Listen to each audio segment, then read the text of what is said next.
عرفت. هناك أنباء تتحدث عن نقل قائد فيلق القدس إسماعيل قاني إلى المستشفى أثناء التحقيق معه. نأتي إلى ماذا حصل مع إسماعيل قاني، بأنه كان مع السيد هاشم صفي الدين وتمت تصفيته، وأنباء عن خضوع قاني للتحقيق بعد الاجتماع، خاصة بعد مقتل زعيم حزب الله. لكن أنا أعطي الخبر اليقين والحقيقي. أنا يمكن أن أقول بشرى للعالم بأن قائد فيلق القدس إسماعيل قاني لم يعد يهدد العالم فقط. نعم، ويمكن أن نقول أخفل ملفه. معقول؟ وسجلي عندك أنت وإن شاء الله سوف يأتي الجواب. أنا مسجلة كل شيء. لا، هذا سجل. لم يعد يشكل خطر على العالم قائد فيلق القدس، وهذا موضوع مهم. طيب، السلام عليكم. من كم يوم، من يوم ما طلع الدجال هذا على العربية، وأنا قاعد أقول لكم حبايب قلبي يعني لا تصدقونه، كذاب، دجال، كبير، هذا شفتوه.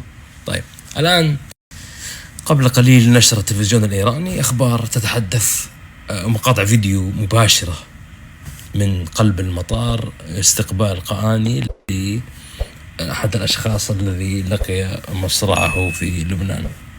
طيب عمر، أنت كلامك هذا قاعد تهاجم في الحسيني لأنك مع إيران؟ لا، في 60 داهية.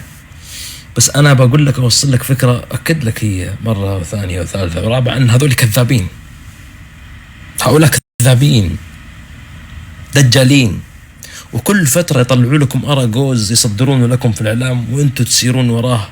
يعني إلا من رحم ربي. أنا أتكلم عن الوطنجية هنا الآن، ما أتكلم بالتأكيد العقلاء، مثل الدواب، لا تسمع، لا تعي، لا تعقل، لا جايك هذا اللي يجيب العلوم، لا زيني خصم.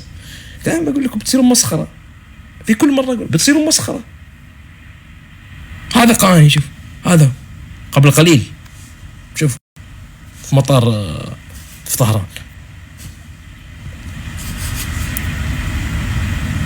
بدك تشوفي وبدي احكي لك شغله، لقد اصبح هيدا الزلمه فعلا ماضي لك.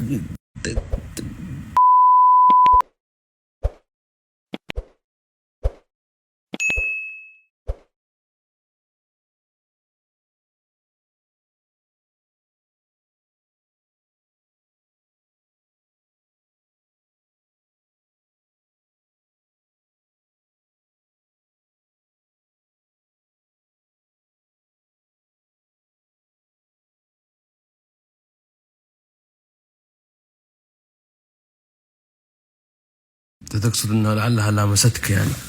فعلا، ترى في كثير من الاوقات وفي كثير من اللحظات ترى احنا ما نحسب يعني الامور بحسبة سليمة وبطريقة يعني ناخذها بالشيء الظاهر قدامنا.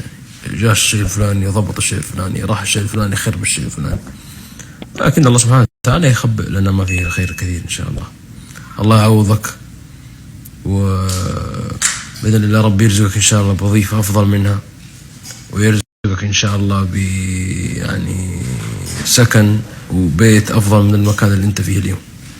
قول آمين. تحياتي لك. والله أنا كنت أتمنى شيء بس والله ماني قادر يا جماعة الخير، ماني عارف إيش المشكلة عندي. ماشيين كويس مع الدواء وماشيين كويس مع الكورس حق هذا، لكن ألم شديد يعني، الحلق، الأذنين، لو أرفع صوتي كمان تك يعني لكن اليوم أخف من أمس بكثير إن شاء الله. لعل بكرة بإذن الله سبحانه وتعالى يكون في فرصة إن شاء الله.